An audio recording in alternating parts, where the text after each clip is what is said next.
Bonjour à toutes et à tous, ravie de pouvoir vous retrouver pour cette nouvelle édition du Live IMT pour l'industrie du futur. Je suis Martine Assar, responsable d'Observatoire des métiers à l'Institut Mines Télécom. Et avec un groupe d'étudiants de plusieurs de nos campus, nous pilotons ces émissions qui ont vocation à mieux faire connaître l'industrie à travers différents sujets, qu'ils soient technologiques ou plutôt sur des problématiques organisationnelles ou managériales. Et ce soir, avec nos étudiants, eh bien, ils ont choisi de s'intéresser au quantique. Alors, pour citer un physicien américain, Richard Feynman, qui était assez connu pour faire de la vulgarisation sur ce sujet, il disait que finalement, personne ne comprend vraiment la physique quantique. Alors nous, ce soir, notre défi, justement, c'est d'essayer de faire en sorte que vous y compreniez quand même un petit peu plus sur cette technologie. À quoi ça sert? Qu'est-ce que c'est? Quel type aussi de recherche conduisent nos différents invités dans leurs entreprises? Et pour ce faire, donc, nous allons eh bien, lancer simplement un petit peu ces différentes interventions avec nos invités. Et on va déjà commencer par nos étudiants ce soir qui nous accompagnent. Alors, Gabriel, on va commencer par toi. Je te laisse te présenter. Bonjour à tous, je suis étudiant à IMT Nord Europe en dernière année, donc en M2. Je suis en double diplôme avec Imperial College. Je suis actuellement à Londres et donc je vais être un des étudiants qui va animer ce live sous forme d'échange avec les différents intervenants. Je vais laisser la parole à Elias, qui va être l'étudiant qui va présenter avec moi. Oui, bonjour à tous. Moi, c'est Elias Leinweber, étudiant en deuxième année à Télécom Paris en apprentissage, en filière système embarqué. Donc, je vais co-animer avec Gabriel ce webinaire ce soir. Merci, Elias. On passe la parole, Emma. Bonjour à tous, je suis Emma Clavedo-Paola, étudiante en deuxième année à IMT Nord-Europe dans le domaine énergie-environnement. Merci, Emma. Et quant à nos différents invités, alors, on va commencer par Romain Allom. Alors, vous vous présenterez tout à l'heure avec Gabriel et Elias. Vous êtes enseignant-chercheur à Télécom Paris. Nous avons le plaisir aussi d'avoir avec nous Jean-Baptiste Latre, qui est chercheur et entrepreneur à Qualitative Computing. Alors, Loïc Henriet, qui va nous rejoindre dans un tout petit moment, qui est Chief Technology Officer chez Pascal. Océane Koska avec nous, qui est ingénieur de recherche dans l'équipe R&D quantique chez Atos. Jérémy Guillot, Chief of Theory chez Alice et Bob. Et Frédéric Renal, qui est directeur industrie de transport et logistique à la direction du développement de chez Arclia. Alors, avant de démarrer nos échanges, je voulais juste inviter donc ceux et celles qui nous suivent à distance à poser leurs questions dans l'espace dédié dans la barre de tâches au bas de votre écran. Donc, dès lors que les échanges commenceront, n'hésitez pas en flux tendu à les poser au moment où ces questions vous viennent. Et entre-temps aussi, je vais vous lancer un tout petit sondage, simplement pour mieux vous connaître. Voilà, donc vous avez quelques secondes pour y répondre. Et eh bien, nous démarrons, comme d'habitude, par une petite capsule introductive qui, ce soir, sera assurée par notre binôme Emma et Frédéric, à qui je laisse la parole. Merci Martine, encore bienvenue à tous pour ce live autour du quantique.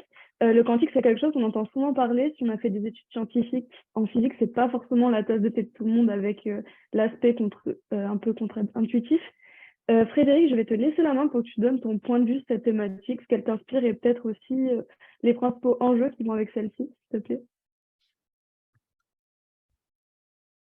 Ton micro, Frédéric, ton micro. On le fait toujours au moins une fois, ce truc-là. Eh bien, écoutez, merci Emma. Moi, je suis ravi de vous retrouver parce que je me suis absenté quelque temps de votre émission à regret. Je dirais pas mieux que le fameux Feynman dont parlait, que je ne connais pas du tout d'ailleurs. Je ne comprends absolument rien au quantique, donc je vais donner des avis, un avis de profane, en tout cas ma vision du sujet, et je le dis d'autant plus humblement que j'ai effectivement, il y a un très beau parterre d'invités, de spécialistes, et donc c'est toujours très compliqué d'ouvrir le débat quand on n'est soi-même absolument pas spécialiste d'un sujet. Alors pardonnez-moi si mes propos sont peut-être un peu simplistes, vous aurez toute l'occasion évidemment d'approfondir. Je vais commencer par une anecdote, Emma, sur ce sujet.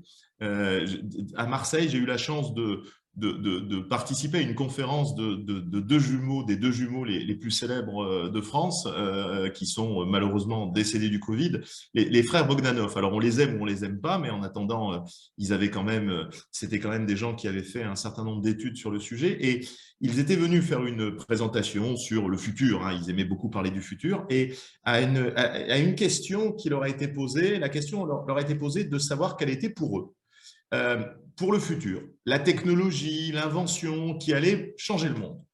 On s'attendait tous à ce qu'ils nous parlent des voyages sur Mars ou ailleurs, et ils ont répondu sans hésitation en disant ce qui va changer le monde, c'est l'ordinateur quantique. Alors ça a surpris tout le monde parce qu'on ne s'attendait pas du tout à ce type de réponse. On était parti dans quelque chose de beaucoup plus lointain, et en fait, très immédiatement, ils nous ont dit c'est l'ordinateur quantique qui changera le monde. Et effectivement, moi, je commence à lire des choses où on parle d'une 5e révolution industrielle, et cette 5e révolution industrielle, elle sera basée sur le quantique et notamment sur le calcul quantique. Alors, c'est vrai que les chiffres sont quand même, pour un profane comme moi, les chiffres sont quand même assez étourdissants. Dans ce même article, je lisais que pour les meilleurs ordinateurs actuels, nos fameux supercalculateurs qui sont surtout des super consommateurs d'énergie, mais pour les supercalculateurs, là où il faudrait 10 000 ans pour résoudre un problème donné, pour un ordinateur quantique de moyen, il faudrait 3 minutes 20. Alors ça donne des perspectives assez incroyables. Alors, j'ai toujours pas compris comment fonctionnait le fameux qubit, hein. On en parle beaucoup. J'ai compris que c'était un truc qui était évidemment, qui avait des profils ou des propriétés bien supérieures à ce que ont nos ordinateurs actuels, avec le fameux 0 et 1 que l'on connaît.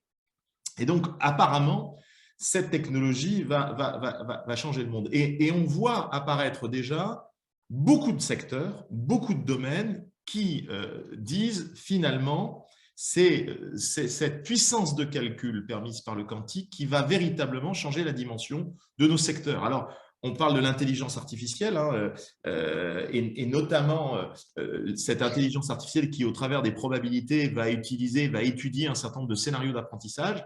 On dit que l'ordinateur quantique fera faire un saut de géant en matière d'intelligence artificielle. On parle aussi de la cyber, hein. La crainte de beaucoup d'opérateurs aujourd'hui, c'est que l'ordinateur quantique vienne casser absolument tous les codes et toutes les protections qui existent aujourd'hui et qui seraient cassées extrêmement facilement par la puissance de calcul de ces nouveaux outils. On parle de la biologie, on parle de la météo, hein. L'ordinateur quantique nous permettrait d'avoir des météos extrêmement fiables à des horizons assez lointains. On parle de la logistique, on ne parle pas du militaire, et pourtant, mon petit doigt me dit que derrière le combat quantique, il y a probablement des enjeux de domination, des enjeux militaires, des enjeux qui sont évidemment beaucoup moins vertueux que ceux de trouver de nouveaux vaccins, comme on en parle assez souvent. Alors, quand on regarde le banquier que je suis, qui s'intéresse évidemment tout le temps à l'argent, hein, parce que l'argent fait fonctionner quand même une partie du monde, les chiffres sont importants, hein. Ce serait un marché qui serait aujourd'hui, en tout cas, estimé à 1 000 milliards de dollars. Ça représente quand même des sommes importantes, parce que en fait, ce marché touche à toutes les applications. Et donc, on peut comprendre que ça suscite des intérêts très importants. Les Américains et la Chine se sont saisis du sujet très rapidement, avec des budgets colossaux, hein. J'entendais que les États-Unis allaient mettre avaient mis 1,2 milliard sur la table, 1,2 milliard pour accompagner le développement de la recherche dans les domaines quantiques. La Chine a lancé la création d'un laboratoire dédié à la technologie quantique, doté de 10 milliards de dollars. C'est des chiffres qui, encore une fois, sont très impressionnants. Et ces fameuses big tech, qui sont au moins aussi puissantes que des États d'ailleurs, eh bien, elles se sont toutes lancées sur le sujet, puisque eh bien, que ce soit Google, IBM, Microsoft ou Alibaba pour la partie chinoise, eh bien, se sont lancées. Mais je vois aussi que dans les intervenants qui vont me succéder, il y a Atos, et Atos est probablement une des entreprises françaises les plus en vue, ou Pascal, qui sont les plus en vue sur le sujet. Donc, on a vraiment le sentiment que ce sujet, qui est une vraie rupture technologique, est un sujet qui intéresse tout le monde, des nations au big tech. L'Europe, finalement, eh bien, semble assez bien raccrochée, puisque les Allemands, les Anglais et la Commission européenne mettent un peu de moyens. Il y a quand même un gros milliard qui a été mis sur ce sujet par l'Europe. La France, elle a un peu tardé, mais vous savez tous, vous qui êtes des spécialistes, que Emmanuel Macron, en 2021, a déployé sa fameuse stratégie quantique, ou sa stratégie sur la technologie quantique, avec un investissement qui devrait être, au bout du bout, d'1,8 milliard d'euros. Pour l'instant, on cherche à débloquer les 150 premiers millions, mais en attendant, le projet pourrait porter sur 1,8 milliard d'euros. Et donc, nous ne serions pas, nous, en France, en reste, avec effectivement quelques champions dont j'ai parlé. Alors, ma vision de profane, pour conclure sur ce que ça m'inspire, tout ça, la première des choses, c'est que je pense qu'effectivement, dans un terme qui est largement galvaudé, on est réellement à l'aube d'une vraie rupture technologique. Ce mot de rupture technologique, on l'entend à peu près toutes les semaines pour à peu près n'importe quoi. On change le revêtement d'une casserole et on parle de rupture technologique. En l'espèce, je pense que l'ordinateur quantique et la puissance de calcul va être une vraie rupture technologique qui va ouvrir des applications qu'on ignore aujourd'hui et probablement dont on n'a pas mesuré encore toute l'ampleur. La deuxième chose, c'est que comme toutes ces ruptures technologiques majeures, elle pourra être bien ou mal utilisée. Vous savez, c'est le syndrome de la bombe nucléaire. Le nucléaire, c'est extrêmement utile pour chauffer une maison et éviter à des habitants d'avoir froid l'hiver, mais ça peut aussi servir à faire une bombe qui tue des gens. On est dans cette dualité. Le quantique, ça apportera probablement autant de solutions vertueuses que ça ne pourra générer de solutions qui le sont moins. Donc, attention, danger. Toute rupture technologique a les deux faces, la face éclairée et puis la face obscure de la force. Enfin, ce qui est assez marquant, c'est que dans ce combat de nation, dans ce combat de grandes entreprises, eh bien, ce qui va, à mon avis, faire la différence, ça va être la capacité de sauter très rapidement et d'intégrer très rapidement la recherche avec l'industrie. Je m'explique, on est vraiment sur des sujets de recherche fondamentale. On voit bien que cette technologie, ce quantique, part de la recherche la plus fondamentale en physique. Et que très rapidement, il va falloir transporter cette recherche fondamentale dans des outils industriels. Et cette capacité qu'auront soit les États qui se sont saisis du sujet, soit les grandes entreprises, qui bien souvent ont internalisé cette recherche, à passer très rapidement de la recherche fondamentale à l'application technique, technologique, industrielle, c'est ceux qui gagneront cette course. Et là, vraiment, on voit que cette capacité pour laquelle nous, les Français, nous ne sommes pas forcément très bien outillés. Nous, on a une recherche fondamentale très forte, très solide, mais on a du mal à la transporter, on a du mal à la transférer, passer de l'invention à l'innovation, de l'innovation à l'invention. Vous le mettez dans le sens que vous voulez, mais on a du mal à faire ce lien. Eh bien, je pense que ce sera un des enjeux pour le pays ou pour les entreprises qui arriveront les premières à se saisir du sujet. Moi, je trouve que c'est un sujet passionnant. Alors, je le suis quand je peux avec mes modestes connaissances, mais je trouve que c'est un sujet passionnant et que c'est probablement une des innovations qui va changer le monde. Voilà pour les quelques mots que je pouvais dire en introduction, et après les spécialistes auront largement le temps de me contredire ou de pousser ce que je viens des quelques éléments que je viens d'évoquer. Merci Frédéric pour cette petite introduction. Tu nous as parlé de l'engagement de la deuxième révolution quantique avec les États comme les industriels des différents pays qui lancent des plans ambitieux pour anticiper les changements et les opportunités à venir sur ce sujet.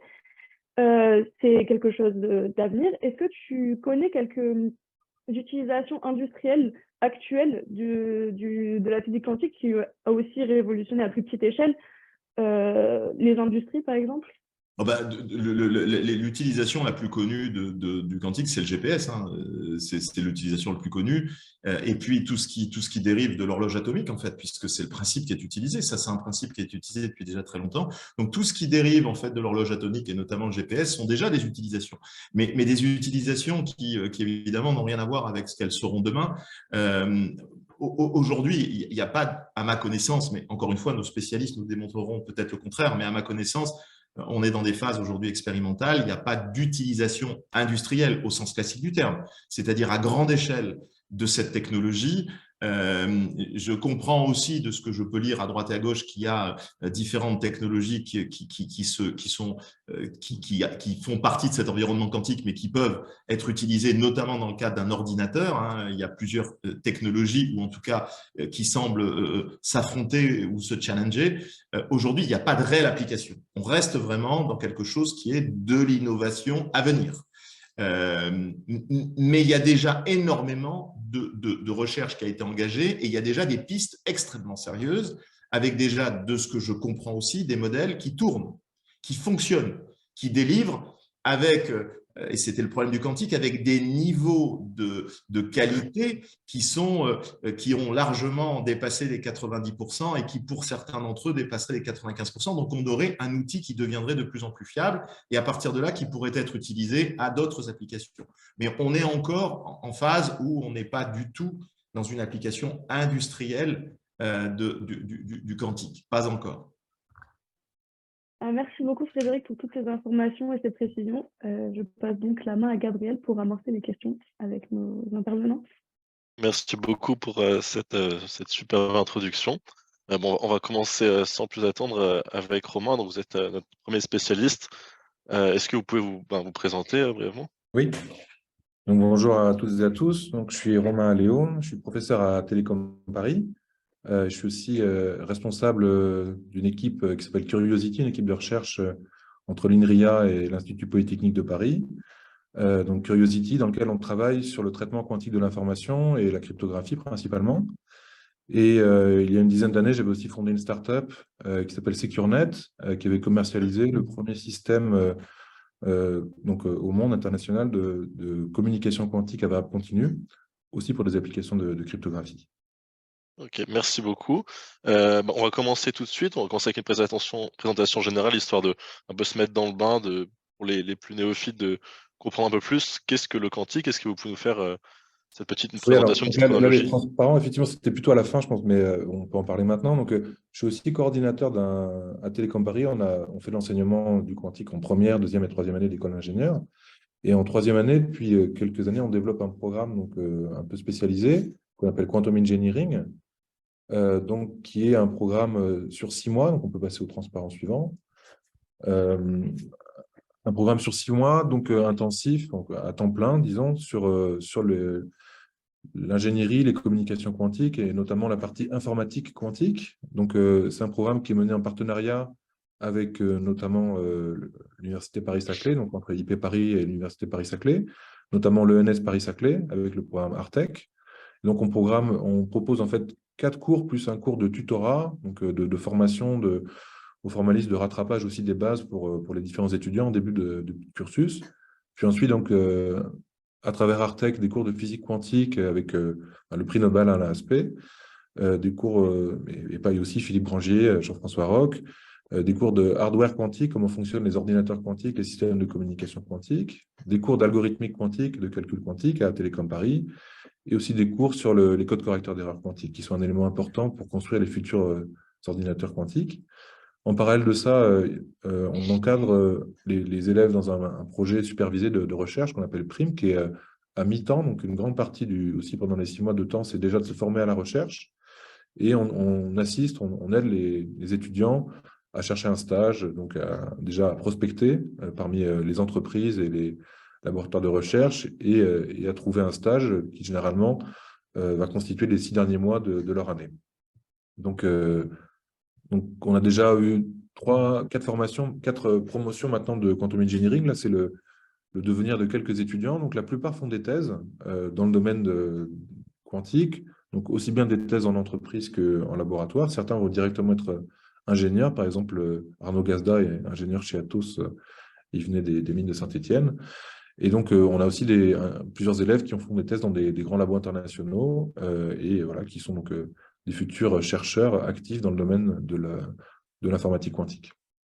Et donc, pour Dernier Transparent, c'est un programme qui est ouvert aux élèves de l'IMT, Télécom Paris, mais pas que Télécom Paris, aussi les élèves de Polytechnique qui sont en troisième année chez nous, avec une candidature sur dossier. Donc, alors que ce qui compte, c'est effectivement les notes, et aussi la motivation, le projet. Et donc, la date limite pour candidater, c'est donc à la fin du mois de mai. Et vous pouvez donc me contacter par email pour envoyer vos dossiers de candidature. Donc ça, voilà, c'est pour le programme Quantum Engineering à Télécom Paris. Merci beaucoup pour cet aperçu de formation. On va rentrer dans le vif du sujet. Est-ce que vous pouvez donc nous faire une espèce de petite histoire de la quantique, vous qui êtes un spécialiste dans ce domaine? Et alors, je suis pas il y a des gens qui sont encore plus spécialistes de l'histoire, comme Étienne Klein, de la physique quantique, mais c'est intéressant de voir que c'est en fait une théorie physique pour expliquer le comportement des particules microscopiques, de la nature, des atomes et des photons, qui est né dans les années 1920.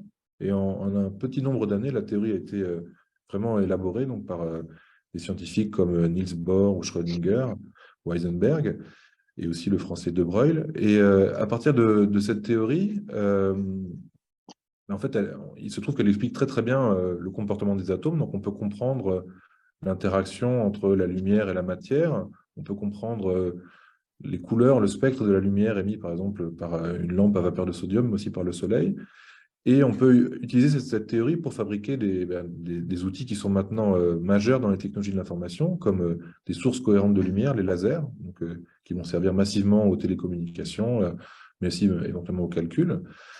Et c'est aussi la physique quantique qui permet de définir, de comprendre donc, la structure de la matière dans la physique du solide et de fabriquer des semi-conducteurs qui sont la base des ordinateurs modernes.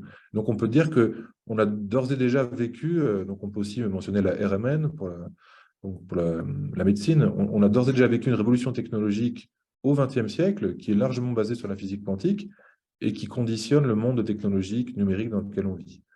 Et finalement, ce qu'on appelle la seconde révolution quantique, qui peut-être nous intéresse plus particulièrement ce soir, elle arrive à la fin des années du XXe siècle, dans les années 80-90, où, suivant l'idée de Feynman, on se rend compte que si on veut simuler, comprendre numériquement utiliser un ordinateur pour simuler la matière, notamment la physique du solide, eh bien, ça devient très vite impossible, parce qu'en fait, la combinatoire explose avec le nombre d'atomes et d'électrons, et donc c'est impossible numériquement de faire tourner un ordinateur et de prédire ce qui va se passer pour un système physique.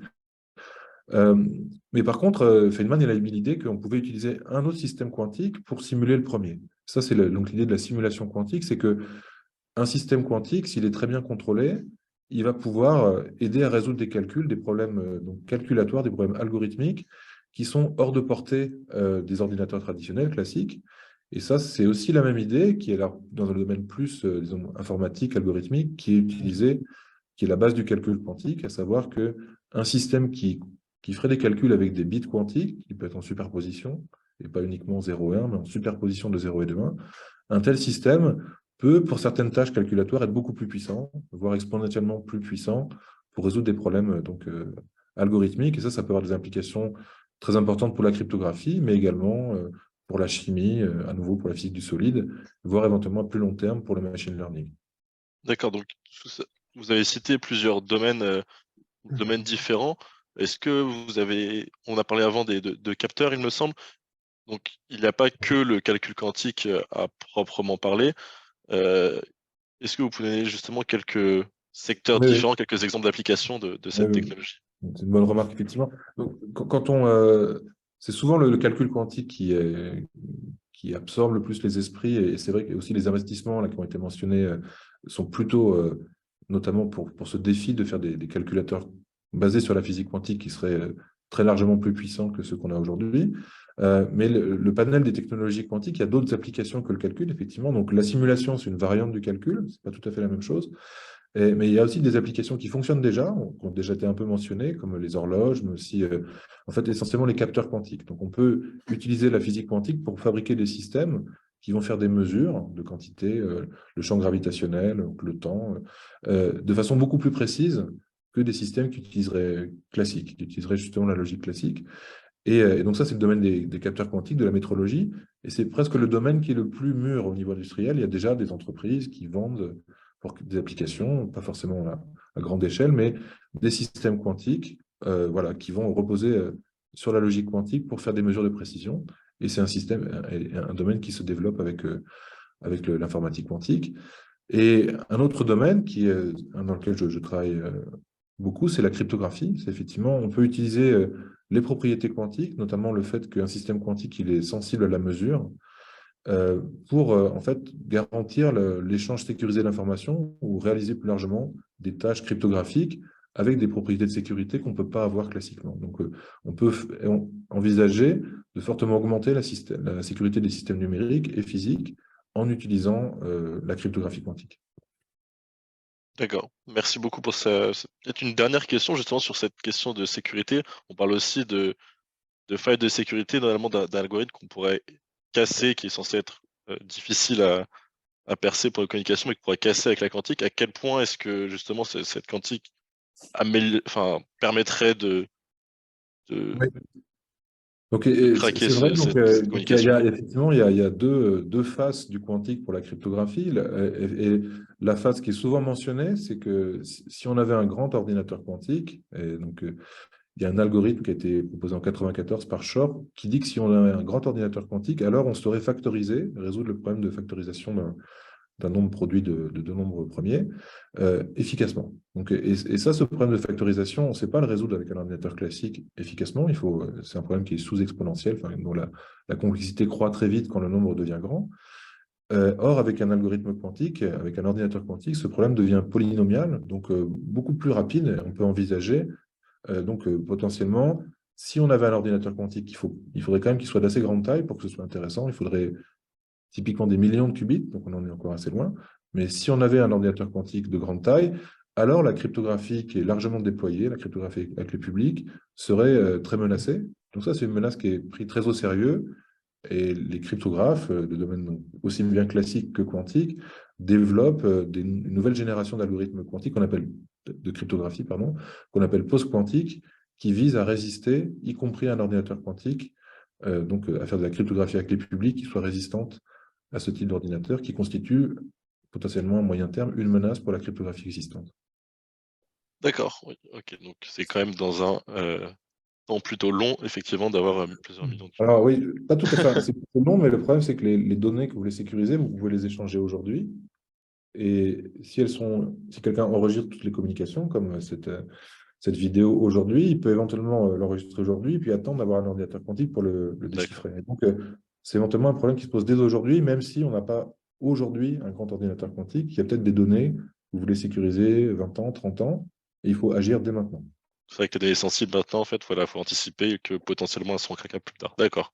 Ouais. Le temps file, donc j'ai encore plein de questions à vous poser, mais je pense que ça devrait attendre à la fin avec les questions des autres du public. D'ailleurs, n'oubliez pas de poser vos questions dans le chat, on les notera et on les posera à la fin. Je laisse la parole à Elias pour la suite. Alors, désormais, on va laisser la parole à Jean-Baptiste Lattre. Alors, Jean-Baptiste, est-ce que vous pouvez vous présenter brièvement ainsi que votre entreprise, celle où vous travaillez? Alors bonsoir, moi je travaille depuis plus de 10 ans sur les limites du calcul scientifique. Mon domaine d'expertise principal, c'est sur la modélisation algébrique et l'analyse numérique, notamment pour les méthodes de calcul dans toutes les méthodes non linéaires. J'ai travaillé pour la direction scientifique du groupe Total et le CERFAC sur les limites du calcul haute performance dans l'industrie. Et à partir de 2018, j'ai contribué au développement du calcul quantique chez Total. Je travaillais sur l'impact des méthodes de correction d'erreurs et de la tolérance aux fautes sur certains problèmes de chimie, la simulation hamiltonienne. Et après, j'ai quitté le groupe et après un an de formation en entrepreneuriat, j'ai créé ma société afin de pouvoir poursuivre mon projet et puis ma vision du calcul à la fois sur la partie classique et quantique.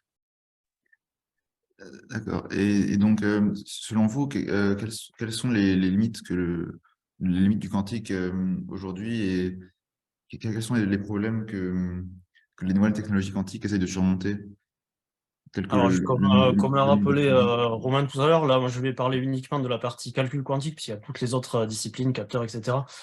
Au-delà de la technologie, ce sont avant tout des questions scientifiques qui sont difficiles et non résolues encore aujourd'hui, puisque si on veut envisager l'utilisation du calcul quantique, et notamment le passage à l'échelle pour des méthodes opérationnelles dans l'industrie avec un avantage significatif, je ne précise pas ce qu'on entend par avantage significatif, ce qui n'est pas le cas aujourd'hui, il faut bien considérer la dépendance entre tous les éléments de la chaîne qui interviennent quand on veut faire un calcul quantique. C'est-à-dire que vous partez d'abord, vous avez un problème selon votre secteur de travail. Ce problème, il a certaines caractéristiques physiques, certaines caractéristiques de calcul. Vous allez faire un modèle mathématique à partir de cela. Ensuite, vous allez devoir choisir une solution hardware, puisque si vous comparez, ce soir on a la chance, voilà, vous prenez par exemple les qubits de Pascal avec des atomes de Rydberg ou les qubits de chat chez Alice et Bob, ils n'ont pas les mêmes qualités et les mêmes défauts, et ils vont être plus ou moins naturellement associés à certains types de problèmes. Une fois que vous avez vos qubits, vous avez toute la question du câblage et du contrôle de ces qubits, donc dans toute l'intégration hardware. Et quand vous avez ça, vous pouvez avoir votre algorithme, mais cet algorithme, il doit être choisi conjointement en fonction de votre problème et de la solution hardware que vous avez, puisque on a parlé par exemple tout à l'heure de Shor. Vous pouvez avoir des algorithmes qui sont théoriquement intéressants sur le papier, mais derrière, il faut être capable, et il faut qu'ils soient compatibles avec la machine en question et qu'ils soient implémentables avec un coût tout le long de la chaîne qui soit raisonnable, puisque vous pouvez avoir un avantage théorique sur le papier, mais dans la pratique, le perdre quand vous essayez de l'implémenter sur la machine. Donc, notamment, l'implémentation, une des questions qui est très, très importante, c'est l'initialisation des données et des modèles, donc pour tout ce qui concerne beaucoup de données, où il y a des coûts cachés de manière assez importante. Et une fois que vous comprenez, vous évaluez l'ensemble de cette chaîne, vous pouvez commencer à regarder l'efficacité de votre méthode, déjà du point de vue des ressources, donc en termes de portes, en termes de nombre de qubits suivant leur type, et principalement après la qualité numérique de votre solution, puisque donc là c'est, bon, je parle après surtout pour ma paroisse, mais la stabilité numérique d'un calcul, elle est fondamentale, et c'est quelque chose qui va au-delà des méthodes de la correction d'erreur, qui sont déjà des choses qui sont très difficiles à obtenir, puisque vous pouvez calculer, c'est bien, calculer plus vite éventuellement, mais quel est l'intérêt de calculer plus vite des résultats faux? Et donc le dernier point, et ça je ne vais pas avoir vraiment le temps de l'aborder en peu de temps, mais c'est la question de la non-linéarité qui est présente dans beaucoup de questions très très importantes et qui est largement cachée aujourd'hui. Et voilà, je vais diffuser un certain nombre de vidéos prochainement pour pouvoir détailler la question, parce que Alice et Bob pourra vous en parler aussi, c'est un des points très très importants du calcul quantique. D'accord, merci beaucoup pour ces détails. Et si on laisse de côté les aspects scientifiques et qu'on s'intéresse plutôt aux aspects industriels, quels sont selon vous les enjeux du quantique pour l'industrie et en quoi des entreprises actuellement auraient intérêt à lancer des équipes quantiques? Alors déjà, il faut partir d'un constat pour les industriels, et c'est aussi pour ça qu'il y a autant d'intérêt sur le calcul quantique, c'est la limite intrinsèque qu'il y a avec les méthodes de calcul haute performance, et notamment le calcul parallèle. C'est-à-dire qu'il y a tout un tas de problèmes, notamment ceux qui sont naturellement non linéaires, quand vous avez multi-échelles, multi-physiques, qui résistent à la parallélisation, ou alors qui sont d'une complexité trop importante et qui deviennent de véritables usines à gaz, même pour les meilleures solutions de calcul. C'est ça qui avait lancé ma thèse il y a 10 ans avec Total. Et donc, vous avez, pour les sociétés qui ont besoin de ressources de calcul, un potentiel qui est double, c'est-à-dire à la fois de traiter des méthodes qui seraient hors de portée et qui le seront toujours des calculateurs classiques, et aussi de traiter différemment ou éventuellement mieux certains types de problèmes. Et donc là, bien sûr, du point de vue, en tout cas, si on commence à réfléchir du point de vue entreprise, il faut bien sûr distinguer les types d'entreprises. Vous allez avoir les entreprises qui vont fournir des solutions de hard, Donc là, vous pouvez aller du plus gros à la startup. Vous prenez par exemple IBM, ça concerne plusieurs centaines de personnes, et du point de vue stratégie pour le futur du groupe, c'est quelque chose qui a beaucoup d'importance. Vous allez prendre Google. Bien sûr, ils ont beaucoup d'intérêt, mais si vous regardez en prenant la taille de la société Alphabet, le projet quantique chez Google, c'est le budget stylo. Maintenant, vous prenez par exemple pour une startup qui, elle aussi, veut fournir sa solution. Là, le but, c'est de lever des fonds et d'être capable de survivre. Et le dernier cas, c'est si vous êtes un utilisateur. Bon, typiquement, moi j'ai mon ancienne collègue de chez Total, aujourd'hui elle est chez BMW, vous avez des tas de problèmes sur la répartition des robots, les problèmes de mécanique des fluides. Vous avez par exemple toute la question des brevets pour la stratégie des entreprises et la souveraineté économique. Et par exemple, un des acteurs aussi qui s'est intéressé assez tôt en France au quantique, c'était EDF pour des questions d'optimisation de réseau. Vous avez une très très grande variété de problèmes qui peuvent être intéressantes. Bon, là, je ne parlerai pas après de tout ce qui est question de souveraineté et sécurité dont on va parler Romain sur la partie cryptographie. Et bien sûr, pour les entreprises, vous avez la question de l'argent, puisque aujourd'hui, le calcul quantique est un secteur qui draine énormément d'argent pour des bonnes et parfois des mauvaises raisons. Et donc, c'est vrai que pour certaines entreprises, c'est un enjeu très important. D'accord. Et quels sont les problèmes auxquels font face les entreprises qui souhaitent utiliser le quantique aujourd'hui? Enfin, que ce soit au niveau de l'estimation des enjeux scientifiques du quantique ou de l'aspect plus stratégie et management? Alors, je pense qu'il faut distinguer dans la question les enjeux de type business et les enjeux de type scientifique. C'est-à-dire que pour un industriel, ce qui est difficile aujourd'hui s'il n'a pas de compétences en interne, c'est de comprendre et de faire la différence entre les annonces marketing qui sont parfois qui frôlent et qui franchissent parfois la limite du mensonge, et des sociétés qui essayent de produire voilà, une solution scientifique sérieuse sur le long terme. Donc malheureusement, voilà, vous avez, alors là je ne vais pas les nommer bien sûr, tout un tas de sociétés plus ou moins vautours qui va profiter de l'ignorance de certains industriels et qui va facturer à parfois des dizaines, des centaines, voire des millions d'euros des solutions qui reposent plutôt sur du vent et qui iraient mieux à financer la recherche. Et puis après, en termes de difficultés, là je parle pour les gros industriels, vous avez aussi la notion d'inertie, c'est-à-dire que vous prenez tous les gros acteurs du paysage du calcul scientifique français, EDF, Total, Safran, ils utilisent des codes qui sont là depuis 40 ans, des codes parallèles, c'est des millions de lignes de calcul avec des centaines de gens qui sont formés dessus, des outils développés. La transition de passer au quantique, c'est aussi quelque chose d'assez difficile. Ça implique beaucoup de changements, et notamment en termes d'attente. Les startups qui par exemple aujourd'hui, elles sortent pas de nulle part. Derrière, il y a 40 ans quasiment de recherche académique, et c'est vrai que le temps de la science n'est pas aussi forcément le temps du business, et donc il faut pouvoir tenir la distance à la fois pour les startups, et après pour des grosses entreprises, vous avez aussi des questions qui relèvent du contexte économique. Je parlais tout à l'heure d'EDF. Bien sûr que le calcul quantique peut être quelque chose de très important pour eux. Maintenant, dans la conjoncture actuelle, une de leurs principales problématiques, c'est aussi de gérer les difficultés politiques qu'ils doivent subir. Donc ça, c'est un vrai problème. Et après, du point de vue pratique du management d'un projet quantique, déjà, il faut trouver les personnes compétentes, puisque ça ne court pas les rues. Et puis surtout, il faut être capable de les mener correctement, parce que ça, c'est un autre métier qui n'est pas forcément du domaine de la science. Et donc ça, c'est une vraie difficulté aujourd'hui et urgente d'avoir un management compétent dans surtout les grandes entreprises ou certaines entreprises qui veulent s'intéresser en tant qu'utilisateurs au quantique. Et donc justement, en termes de recrutement, donc, pour la dernière question, est-ce que vous pensez qu'il est nécessaire d'avoir fait une thèse pour travailler dans le quantique? Et qu'est-ce qu'on attendrait comme qualité d'un étudiant ou d'un jeune diplômé qui veut se lancer dans ce domaine?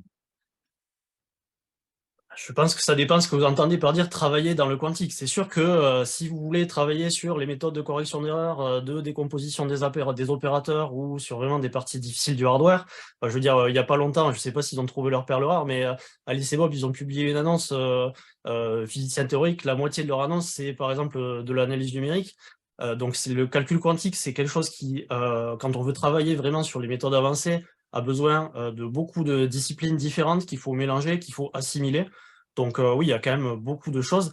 Maintenant, bon déjà, faut pas réfléchir en termes de diplôme, il faut réfléchir en termes de compétences. C'est pas parce que vous avez un bout de papier que vous avez forcément la compétence qui va avec. Et puis derrière, il y a d'autres métiers qui sont très très importants aussi pour le développement du quantique. Donc je vais reprendre l'exemple du management aujourd'hui, et il y a des exemples voilà, qui existent dans l'écosystème quantique. Vous pouvez couler un projet quantique simplement parce qu'il est mal managé. Et vous pouvez avoir les bonnes personnes, de l'argent, mais ne pas la mener à terme parce que les objectifs ont été mal identifiés ou été trop élevés par rapport au statut du quantique. Et après, je vais prendre un dernier exemple très pratique. Vous avez par exemple une société ou une startup qui fabrique des machines. Bon, bien sûr, vous allez avoir des mises sur le cloud, des solutions, mais certains clients vont avoir envie, pour des raisons de sécurité ou autres, d'avoir la machine chez eux. Bon, mais vous avez tout un processus logistique de livraison qui vient des entreprises, par exemple, que connaît très bien Atos. Livrer une machine quantique ou un gros calculateur, ça se fait pas par Colissimo, si vous voulez. Donc ça, c'est aussi des postes qui rentrent dans les sociétés quantiques, qui sont très différents de simplement la partie très très technique et scientifique qu'il y a du calcul quantique. Je dirais que ce qui est très important d'une manière générale, pour le quantique, c'est pas forcément d'avoir, c'est vraiment de pas avoir, alors faut pas le mal le prendre, mais une mentalité plutôt d'obligation de procédure qu'on peut retrouver voilà, dans des métiers très procéduraux. Là, c'est plutôt voilà, des gens qui aiment prendre des risques, qui vont se lancer et puis bien voir ce qui peut se passer. Enfin, je pense après que, bon, là, s'il y a beaucoup d'étudiants qui écoutent, normalement, ils sont pas forcément en charge de famille et pas de crédit sur le dos. Ils ont plein de possibilités. Et c'est vrai que suivant ce qu'ils veulent faire dans leur vie, le quantique, c'est quand même une super opportunité. Et puis bon, hein, faut pas avoir peur de l'échec, quel que soit le parcours. Après, il y a toujours des choses à apprendre. D'accord. Merci beaucoup pour vos réponses et je vais laisser la parole à Gabriel pour la suite des entretiens.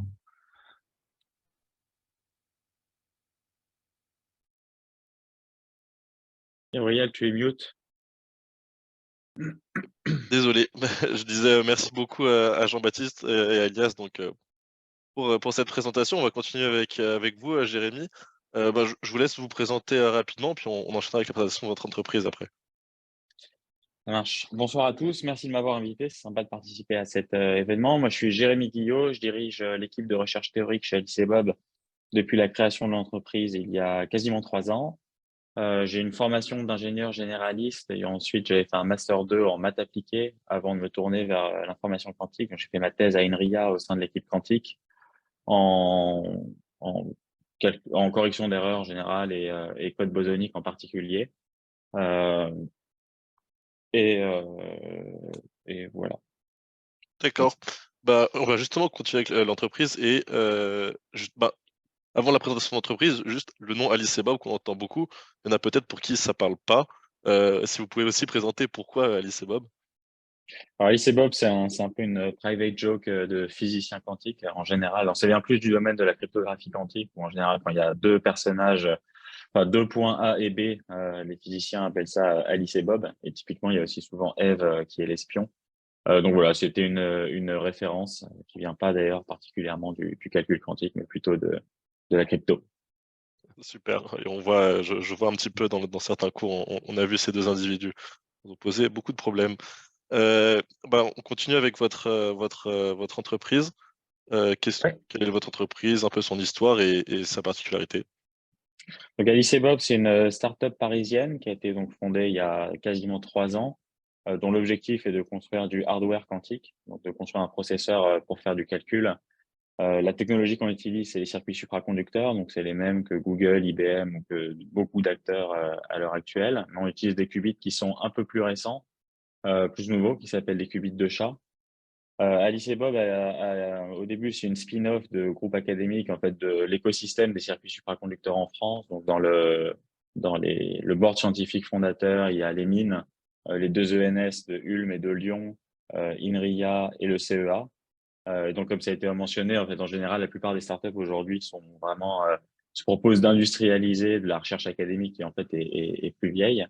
Donc dans le cas d'Alice et Bob, ces qubits de chat ont été inventés il y a environ une dizaine d'années. L'entreprise a levé 30 millions d'euros en tout, 3 millions d'euros lors d'un tour de seed au moment de sa création il y a 3 ans, et puis 27 millions en début d'année lors de la série A. On est situé à Paris, dans le 15e arrondissement. C'est là où on a les locaux et les laboratoires. Et aujourd'hui, on est environ 65 personnes. Ok. Oui, donc vous avez donc une entreprise assez récente. Vous avez parlé aussi de votre particularité avec les qubits de chat. Est-ce que vous pouvez en dire plus justement sur votre hardware, le service que vous proposez? Oui, tout à fait. Sur le hardware, un mot. Donc, qubits de chat, j'ai mentionné que c'était des qubits récents. On peut se demander pourquoi inventer des nouveaux qubits. En réalité, la réponse a déjà été évoquée un petit peu avant dans le live. C'est qu'à l'heure actuelle, la qualité des qubits n'est pas suffisante. Et pour beaucoup d'applications, on estime qu'il faudra implémenter de la correction d'erreurs pour augmenter la durée de vie de l'information quantique. Le qubit de chat, il a vraiment été pensé dès sa conception comme un qubit qui serait bon pour la correction d'erreurs. Donc, il se propose de faciliter ce challenge-là. Donc, qu'est-ce que ça veut dire un qubit qui est bon pour la correction d'erreurs? Ça veut dire un qubit qui, de manière native, va corriger certaines de ces erreurs. Dans le cadre du qubit de chat, pour ceux qui connaissent un peu la physique quantique, dans le cas des qubits, il y a 2 types d'erreurs, le face flip et le bit flip. En toute généralité, il faut corriger ces 2 erreurs pour faire du calcul. Dans le cadre du qubit de chat, il y a une des 2 erreurs qui est corrigée de manière autonome au niveau du hardware. Et donc, ça permet de simplifier grandement le problème de la correction d'erreur, puisqu'il suffit de se concentrer sur la correction du deuxième type d'erreur. On estime qu'au niveau de la machine finale, ça va permettre de réduire la taille de la machine. Typiquement, Romain évoquait que pour l'algorithme de Shor, on pense qu'il faut quelques dizaines de millions de qubits en général, une fois qu'on prend en compte le coût de la correction d'erreur. Dans le cas des qubits de chat, comme il n'y a qu'un seul type d'erreur à corriger, on estime qu'il faudrait que quelques centaines de milliers, voire 1 million de qubits pour faire l'algorithme de Shor. Alors, ça reste énorme, mais d'un point de vue ingénierie, construire une machine de quelques centaines de milliers de qubits ou de quelques dizaines de millions, ça a gagné 1 à 2 ordres de grandeur, c'est très important d'un point de vue pratique. Merci beaucoup pour ces explications donc sur le côté technique. Je vais me poser un peu une question maintenant sur justement l'accompagnement des clients. Comment ça se passe? Comment vous collaborez avec eux? Comment vous les accompagnez? Oui, alors comme ça a été évoqué avant, il n'y a pas encore vraiment d'avantage business avec l'informatique quantique. C'est-à-dire qu'aujourd'hui, il y a des petites applications qui commencent à générer de l'attraction commerciale. Mais la grande promesse des calculateurs à l'échelle qui vont vraiment pénétrer un marché de 800 milliards d'après le BCG n'existe pas encore. Donc aujourd'hui, les clients avec lesquels on travaille ou les partenaires, c'est vraiment plus pour de l'évangélisation du quantique. Et là, il y a en fait, le genre d'accompagnement qu'on fait dépend du type de client qu'on a. Il y a des clients qui sont immatures, c'est-à-dire qui ont entendu parler de l'informatique quantique, mais qui connaissent pas très bien ça. Donc, ces clients-là, on va typiquement les aider à comprendre est-ce que l'informatique quantique va pouvoir les aider? Parce que souvent, ils ont entendu parler, on imagine que ça va être des supercalculateurs ultra puissants pour tout type de problème. Mais en réalité, c'est que certains types de problèmes bien spécifiques pour lesquels les calculateurs quantiques auront un impact. Donc ici, c'est principalement comprendre quels sont leurs problèmes et puis les aider à placer le quantique sur leur radar, c'est-à-dire comprendre est-ce qu'il y a vraiment un risque, est-ce qu'eux risquent de rater un virage technologique s'ils ne s'y mettent pas. Et puis, il y a d'autres types de clients qui sont plus matures sur le sujet. Certains ont déjà des équipes de recherche en interne. Ceux-là, en général, ils ont déjà bien identifié leur cas d'usage, c'est-à-dire qu'ils savent qu'ils ont des problèmes actuels sur lesquels ils sont limités, pour lesquels les algorithmes quantiques pourront les aider. Et eux, le genre de travail qu'on fait, c'est plutôt préparer l'arrivée du hardware, donc commencer à s'intégrer dans leur chaîne de valeur, réfléchir à comment est-ce que leurs problèmes aussi peuvent se décomposer sur notre hardware spécifique. Donc, eux ont ce besoin de comprendre quels sont les différents hardware, comme vous évoquiez, et lesquels seraient les plus adaptés pour leurs problèmes. Et puis, éventuellement, pour les plus avancés, de faire de l'estimation de ressources, c'est-à-dire d'être capable de prendre en compte nos modèles de bruit dans le laboratoire et de les aider à comprendre dans combien de temps la technologie va arriver pour tout simplement nous mettre sur une roadmap. Ouais, donc on voit qu'il y a vraiment une partie chez vous, une diversité de profils, à la fois aussi chez le client pour ceux qui ont des équipes quantiques. Est-ce que vous pouvez nous en dire un peu plus sur cette diversité de profils, par exemple avec la chaîne de fabrication ou les métiers mobilisés pour justement créer votre processeur quantique? Oui, alors une diversité de profils. Bon, on reste une startup deep tech. Comme c'était mentionné avant par Romain, il reste beaucoup de recherche fondamentale à faire. Donc, on reste quand même des profils assez spécialisés. Typiquement, chez Alice et Bob, on est 65 personnes. Sur les 65 personnes, il doit y avoir 30 ou 35 docteurs, physiciens ou mathématiciens, et 15-20 ingénieurs. Et puis, seulement quelques personnes. Enfin, typiquement, on a un département marketing qui est composé d'une personne, un département RH qui est composé d'une personne, et puis à côté de ça, une armée de physiciens. Donc, je dois reformuler. Non, mais diversité de profils scientifiques, on va dire, en termes ouais, de exactement. domaine scientifique. Par contre, c'est vrai que le fait de construire un processeur de A à Z fait qu'on a pas mal de métiers liés au cycle de vie de la puce. Donc, typiquement, construire un processeur quantique, ça commence par les travaux de recherche de l'équipe théorique qui construit des modèles abstraits d'un processeur qui donne quelque part les équations à réaliser pour construire une machine idéale. Ensuite, ça part dans les mains de physiciens et d'ingénieurs micro-ondes qui conçoivent la puce, le design. Puis ça passe dans une équipe de nanofabrication. Donc là, ce sont plutôt des chimistes ou des gens vraiment spécialisés dans la fabrication de circuits supraconducteurs. Et puis une fois que les puces sont fabriquées, elles reviennent chez Alice et Bob où elles sont caractérisées par des physiciens expérimentateurs et qui ensuite reviennent voir l'équipe théorique avec leurs données pour analyse.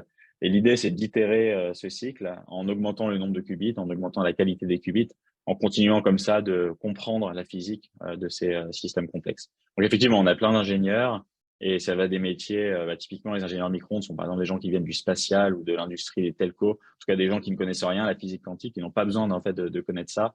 Les gens qui fabriquent les circuits supra sont plutôt des chimistes, etc. Et aussi, on a évidemment énormément de software développeurs. Enfin, vraiment tous les métiers de l'ingénieur, quelque part, sont représentés. Ils sont présentés au sein donc, de votre entreprise, qui est aussi une start-up. Justement, ce sera ma dernière question sur votre expérience personnelle concernant ce travail dans une startup qui est dans un domaine nouveau. Côté startup, moi, mon expérience personnelle, c'est un peu particulier. À la base, j'étais pas vraiment attiré par les startups. C'est vraiment parce que c'était mon projet de thèse. Donc, j'ai décidé de rejoindre l'entreprise parce que c'était quelque part les copains du labo se proposaient de monter une boîte pour réaliser ce que j'avais proposé pendant ma thèse. Donc, j'aurais été fou de pas y aller.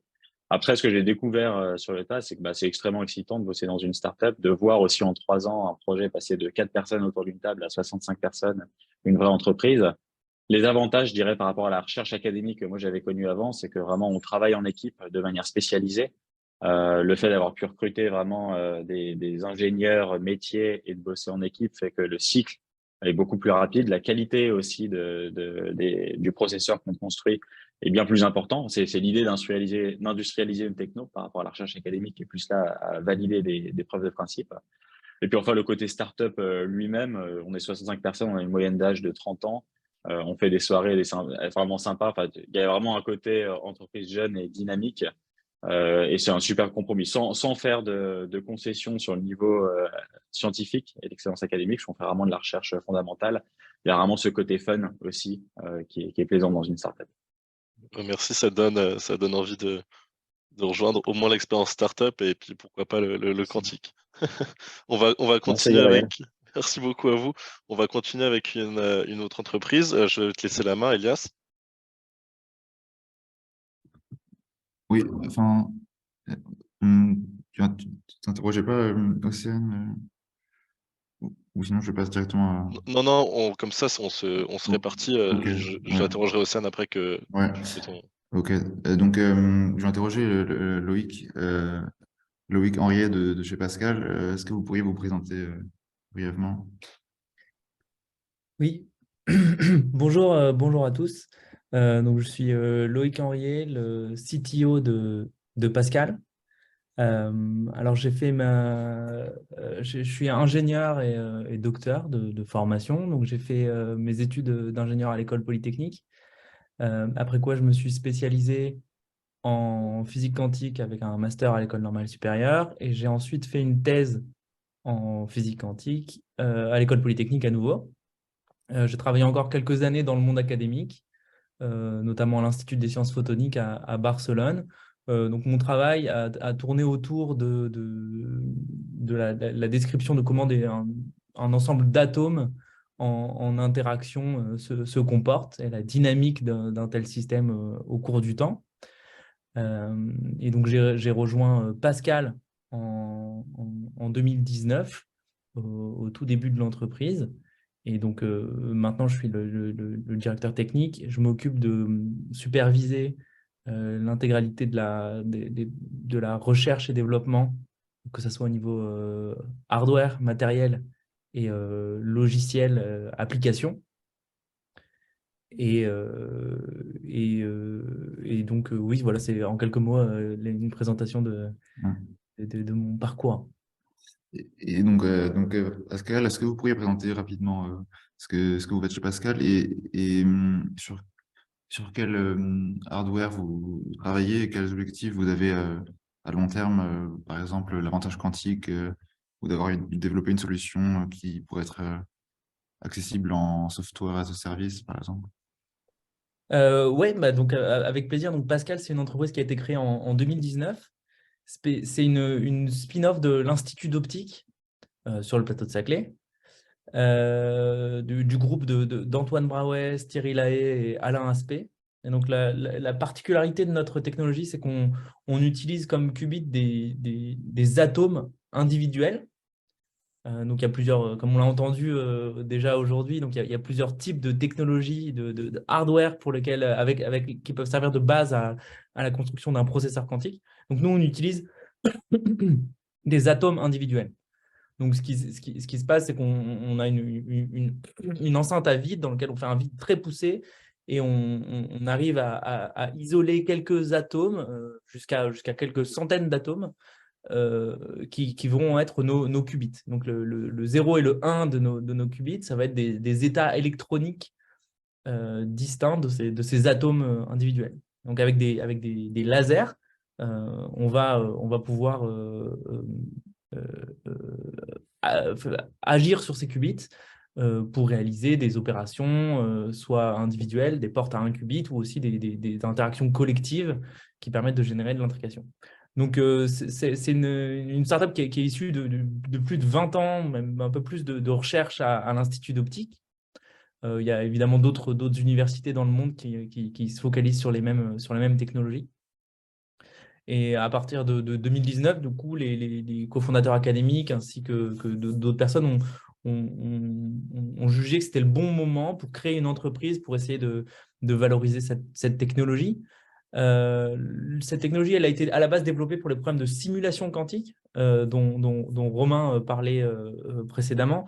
Donc l'idée, c'est d'utiliser un processeur quantique pour essayer de répondre à une question qui est elle-même quantique.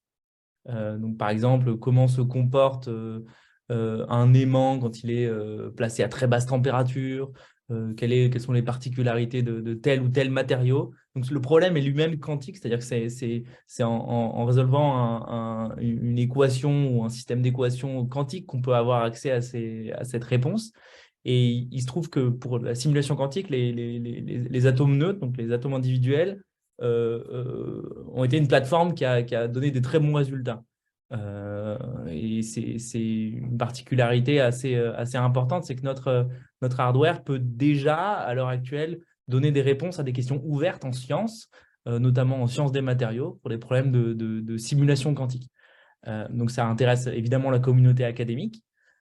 Et à partir de là, on s'est aussi posé des questions sur quelle est la possibilité d'étendre un peu la gamme d'applications de ce hardware à des choses qui soient plus applicables au niveau industriel, donc pour résoudre des problèmes divers et variés qui peuvent aller de la résolution d'équations différentielles, la résolution de problèmes d'optimisation, aussi essayer d'attaquer des problèmes de machine learning avec notre hardware. Donc ça, c'est des questionnements qui sont relativement récents. On n'a pas de réponse à l'heure actuelle sur la faisabilité de ce genre de choses maintenant, parce que comme ce qui a été déjà dit dans ce webinaire, on a des promesses assez fermes de l'informatique quantique à long terme, une fois qu'on aura des processeurs quantiques corrigés, mais à court terme, c'est beaucoup plus obscur. On n'est pas tout à fait certain qu'on puisse avoir un avantage à utiliser un ordinateur quantique pour faire quoi que ce soit d'autre que de la simulation quantique. Donc nous, notre technologie, elle est relativement mature, comme je l'ai dit. Il se trouve qu'on a donc plusieurs types de processeurs qui sont déjà fonctionnels, accessibles pour nos clients, nos partenaires, et qu'on a mis sur le cloud en accès distinct. Donc l'objectif à relativement court terme, c'est évidemment essayer de viser un avantage quantique à moyen terme. Espérons que ça puisse être le cas avec des machines bruitées. Et donc peut-être que ça ne sera pas le cas. Et dans tout état de cause, c'est intéressant pour les entreprises de tester des algorithmes, de déployer des solutions pour attaquer leurs problèmes d'intérêt via une solution cloud. Donc, on a déjà un cloud privé qui est en place avec des clients bien spécifiques. Et on aura une machine qui sera en accès un peu plus libre pour tout le monde dès la fin du premier trimestre 2023. D'accord. Merci beaucoup pour ces précisions. Et donc, chez Pascal, j'imagine que vous avez beaucoup de clients. Quels sont vos clients types et est-ce que c'est pertinent, par exemple, pour une PME de se tourner vers le quantique en tant que client ou en tant Oui, qu'utilisateur de cette technologie? ouais, c'est une bonne question. Donc, on a pas mal de clients. On peut citer par exemple EDF, BMW, ou BASF, LG, donc, avec lesquels on travaille, ou Crédit Agricole. Donc, une caractéristique de ces clients, c'est que ça correspond à des grosses entreprises, la plupart du temps, qui veulent se préparer au virage du quantique, qui veulent pas rater la révolution si jamais elle arrive plus tôt que prévu, et qui savent que ça prend du temps et ça demande beaucoup d'efforts d'adopter une nouvelle technologie. Donc, ils veulent se préparer, tester les différentes solutions, les différents algorithmes, les différents hardware. Et ils ont la force de frappe qui permet d'investir dans cette technologie de façon assez massive. Donc, avec ces gens-là, ce qu'on fait typiquement, c'est qu'on réfléchit avec eux à comment le quantique peut éventuellement apporter un avantage sur leurs problèmes clés, leurs problèmes computationnels un peu difficiles. Et on a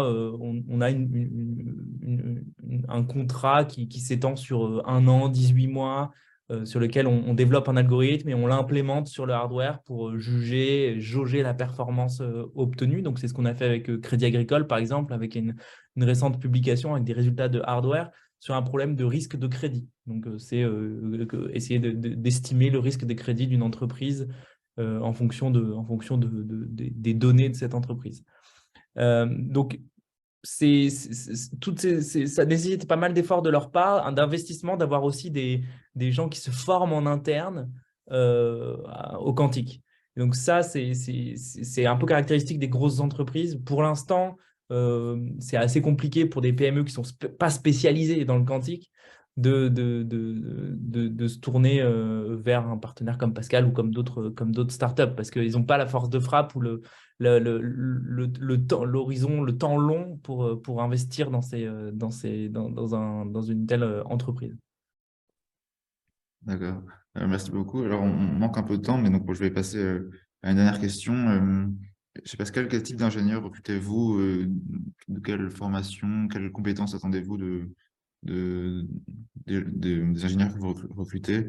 Et est-ce que vos interlocuteurs chez le client sont-ils spécialisés dans le quantique? Alors, en fait, donc, on a pas mal de physiciens, évidemment, parce qu'il y a quand même quelques questions scientifiques ouvertes qui nécessitent pas mal d'un travail qui ressemble un peu à la recherche académique.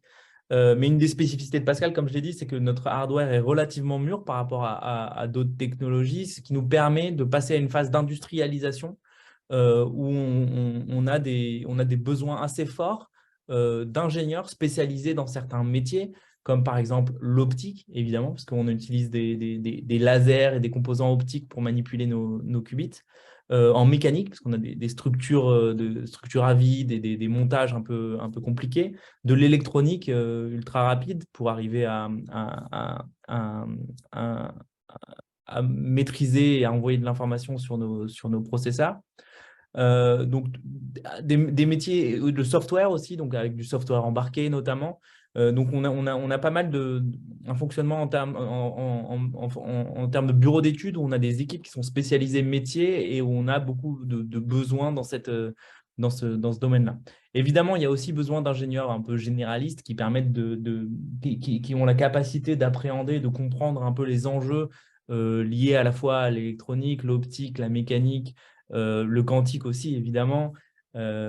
Comprendre un petit peu, prendre un peu de hauteur. Mais donc, jusqu'à assez récemment, on recrutait, enfin, au début de Pascal, on recrutait surtout des gens qui avaient une formation de type thèse, et maintenant, c'est moins le cas. Donc, on peut directement rentrer chez Pascal, par exemple, avec un diplôme, un diplôme d'ingénieur et avoir vraiment des possibilités et des sujets super intéressants sur lesquels travailler. Donc, la deuxième partie de la question, je crois que c'était par rapport à nos interlocuteurs chez le client, s'ils sont spécialisés dans le quantique. Donc, la plupart du temps, non. Il y a quelques entreprises qui ont des groupes de quantique en interne. On peut citer, donc, du coup, comme ça a été mentionné aussi précédemment, par exemple, BMW, où ils ont quelques experts en interne. Il y a évidemment d'autres entreprises qui ont la force de frappe chez Total aussi pour avoir un peu des gens spécialisés dans le quantique. Mais la plupart du temps, c'est plutôt des experts métiers qui sont assez techniques, mais qui n'ont pas une expertise sur le quantique. Donc, ils sont capables de comprendre les enjeux, de comprendre les méthodes, sans être pour autant des experts. D'accord. Merci beaucoup pour toutes vos réponses et je vais laisser la parole à Gabriel pour le dernier entretien. Merci Elias, merci Loïc. On va commencer tout de suite. Je t'en prie, Océane, présente-toi. Bonsoir, du coup moi c'est Océane Kouska, j'ai 24 ans et je suis ingénieure de recherche en informatique quantique chez Atos. Et je suis fraîchement diplômée de l'ENSIMA, qui est une école d'ingénieurs en informatique et en mathématiques appliquées. Et actuellement, je prépare une thèse chiffre dont le sujet il est à l'intersection entre le calcul quantique et le calcul haute performance. Ok, super. Est-ce que vous pouvez maintenant présenter l'entreprise justement où vous travaillez? Oui, donc du coup, Atos, c'est une multinationale française du service numérique qui a fusionné avec Bull, qui est un fabricant de supercalculateurs. Et donc, notre rôle, c'est d'être intégrateur, c'est-à-dire qu'on achète des composants électroniques à d'autres industriels et on les assemble ensemble pour fabriquer nos supercalculateurs. Donc, pour l'instant, en fait, nos composants, ils sont majoritairement classiques, mais on peut imaginer à l'avenir de rajouter des composants quantiques. Et c'est là que notre équipe de recherche et développement d'informatique quantique intervient parce que nous proposons un produit qui est la Quantum Learning Machine, qui est constitué d'un hardware et d'un software. Donc le hardware, c'est un supercalculateur classique qui est capable de mener des simulations exactes sur un peu plus de 40 qubits. Et de l'autre côté, en fait, on a tout un software qui est constitué d'outils pour la programmation, la compilation et la simulation, qui va permettre tout cela. Et donc, en fait, on n'est pas fabricant d'ordinateurs quantiques. Et donc, on se positionne sur le marché de l'informatique quantique comme hardware agnostique.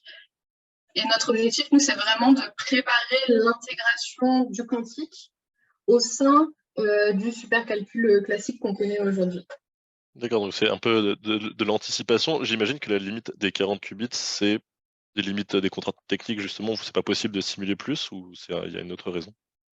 C'est que simuler des qubits, justement, ça prend beaucoup de ressources et c'est pour cette raison que, du coup, on est limité sur une simulation exacte à une quarantaine de qubits.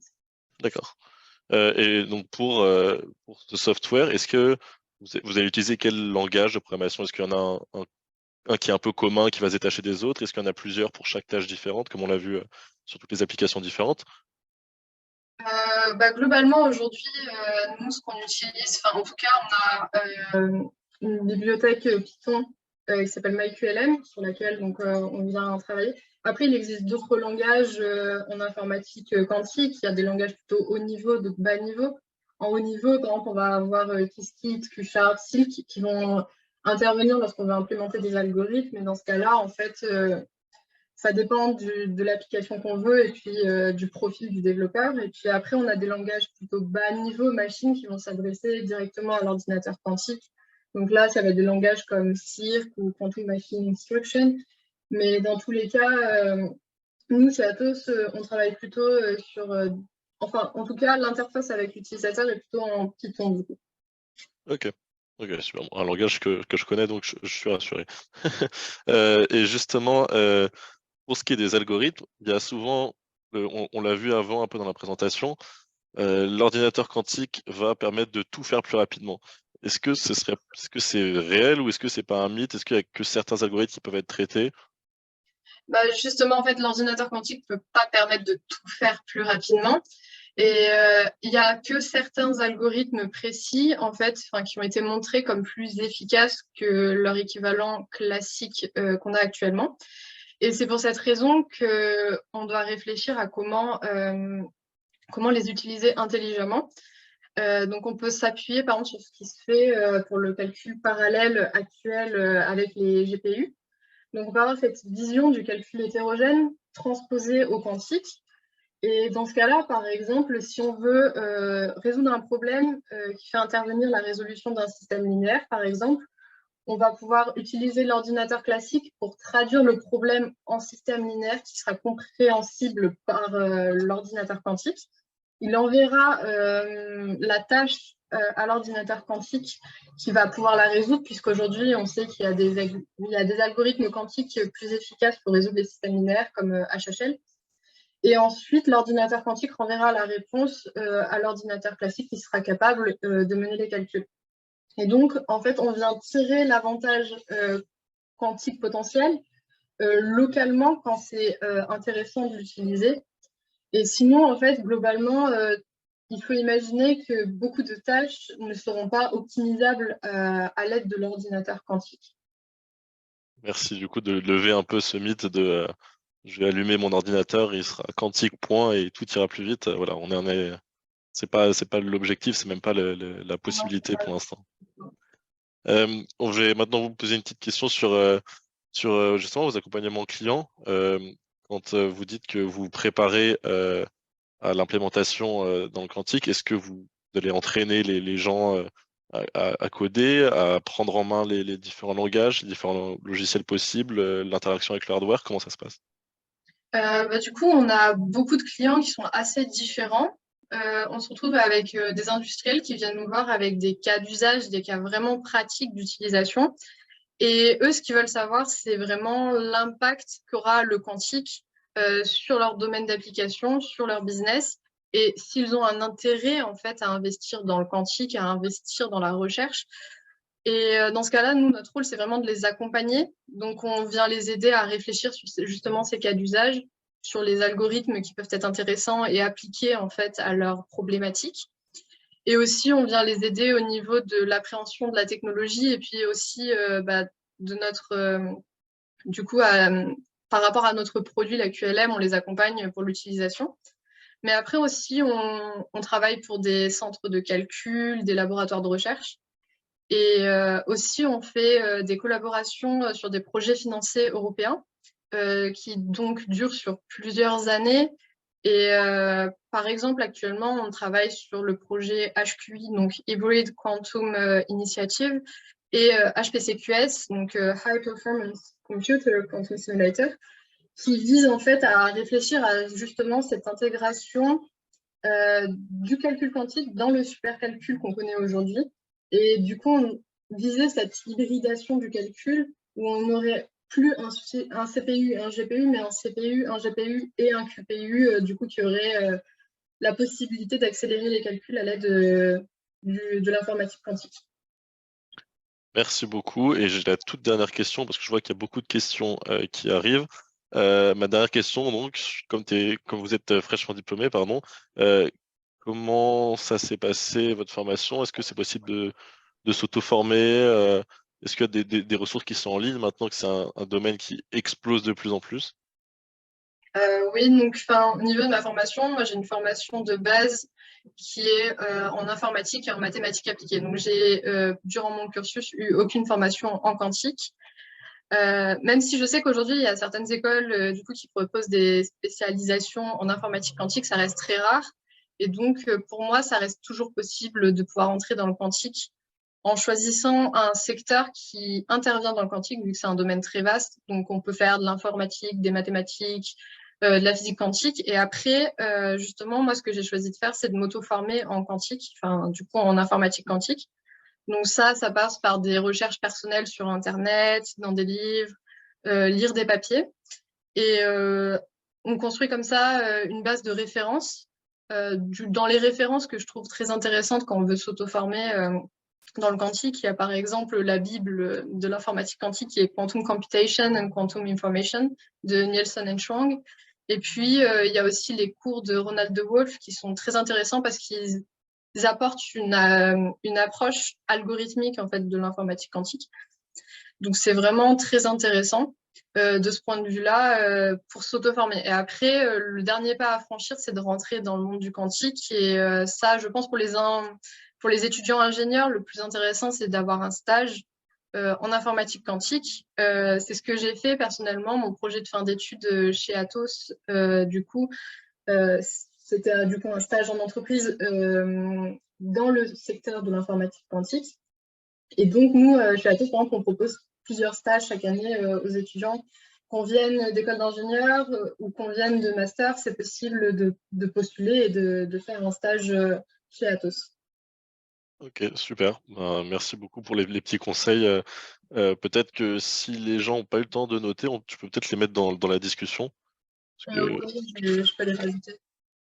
super. J'ai vu qu'il y avait aussi une question que Germain avait posée sur le question-réponse qui a été répondue par Jérémy, donc qui souligne aussi que Qiskit, le site Qiskit est pas mal pour se former. Merci beaucoup, San. On va maintenant passer au temps des questions-réponses. Merci à tous les intervenants pour la qualité des échanges. On a quelques questions. Donc, ça va se passer? Elias et moi et Emma vont poser les questions. Et les intervenants, vous êtes invités à répondre selon celui qui a envie de répondre. Vous prenez la parole. Voilà, on peut commencer tout de suite. Elias, je te laisse choisir une des premières questions. Je crois qu'on en a 5 qui ont été posées dans le chat. Ouais. Alors, on a une question de Mathieu qui demande si le qubit fonctionne avec des signaux électriques comme pour un ordinateur standard. Alors ça, je peux le prendre et puis après, je passerai la parole à Loïc, on est les constructeurs de hardware. Dans le cadre des circuits supraconducteurs, nous, on travaille avec des circuits micro-ondes. Donc effectivement, à la fin de la journée, notre système à deux niveaux, notre qubit, c'est un champ électromagnétique qui oscille dans une antenne. Alors je dis qu'on est dans le régime micro-ondes, c'est le même micro-ondes que vous avez chez vous. Et on travaille dans une bande de fréquence qui est entre 4 et 8 GHz. Et effectivement, ce qui contrôle l'état du qubit, c'est-à-dire ce qui va permettre de préparer l'état du qubit, ensuite de le manipuler, de faire des portes quantiques et à la fin de le mesurer, sont des signaux électromagnétiques contrôlés classiquement. À chaud, on a vraiment des sources micro-ondes très stables qui viennent d'été le cours, qui sont atténuées, ça descend le frigo et puis ça remonte. Donc oui, des signaux classiques. D'accord, merci pour la réponse. Alors, je vais prendre la question suivante et après, Emma, si tu veux en poser une petite. Alors, juste ajouter pour ouais. les Ah oui, pardon, oui, j'ai oublié, désolé. Donc, ouais, il y a différentes façons de contrôler les qubits. On a eu une explication sur les qubits supra et les atomes, nous, c'est avec de la lumière, donc avec des lasers qu'on arrive à contrôler l'état de nos qubits. Donc, c'est pas totalement équivalent à ce qu'on peut avoir classiquement. Excusez-moi encore, Loïc. C'est vrai que quand il y a les technologies sont différentes, la réponse doit être... Pas de problème, mais c'est ça la beauté de l'ordinateur quantique en ce moment, c'est qu'il y a vraiment de tout. Donc, les qubits viennent avec des formes complètement différentes et la physique est assez différente, même si à la fin, on essaye de faire la même chose en termes de calcul. Merci beaucoup. Après, je vais prendre la question suivante qui a été posée par Nathan. On a parlé de qubits de chat et des atomes de Rydberg. Globalement, quels sont les avantages et inconvénients des principales solutions actuelles? C'est une question qui peut être très large. Je ne sais pas si peut-être... C'est une question large. Je peux commencer peut-être à répondre. Mon point de vue, c'est que toutes les plateformes en ce moment ont des avantages et des inconvénients. Et il n'y en a pas une qui se dégage pour dominer les autres. C'est vraiment une période assez intéressante parce que selon l'algorithme qu'on veut implémenter, selon ce qu'on veut faire, il y a certaines plateformes qui sont meilleures que d'autres. Donc, par exemple, pour les Rydberg, un des trucs qui marche très bien, c'est qu'on a beaucoup d'atomes et on peut faire on peut résoudre des problèmes de simulation quantique vraiment à l'échelle très efficacement. Par contre, le contrôle individuel de chaque qubit de façon très précise, avoir des portes de très bonne fidélité, c'est super difficile. Enfin, c'est plus difficile qu'avec d'autres technologies. Donc, en gros, selon le problème qu'on essaie de résoudre, il vaut mieux aller sur des atomes neutres ou alors mieux aller sur des ions, sur des qubits supra. Et donc, je peux peut-être laisser Jérémy compléter par rapport à ces premiers éléments de réponse. Je pense que ta réponse était très bien. J'ai pas grand-chose à ajouter.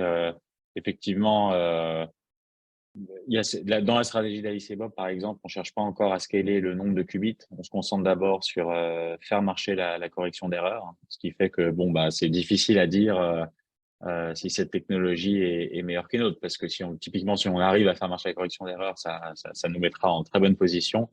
Si on n'y arrive pas, par exemple, on sait que les qubits de chat sont pas vraiment des très bons qubits pour tout ce qui est application de type NISQ, où on cherche à avoir un avantage quantique sans corriger les erreurs, alors que typiquement la technologie de Pascal, c'est tout le contraire, hein. C'est-à-dire qu'ils ont déjà, comme dit Loïc, un contrôle de 400, je crois, qubits, ou peut-être même plus, qui permet peut-être de déjà démontrer un avantage quantique sur certains problèmes.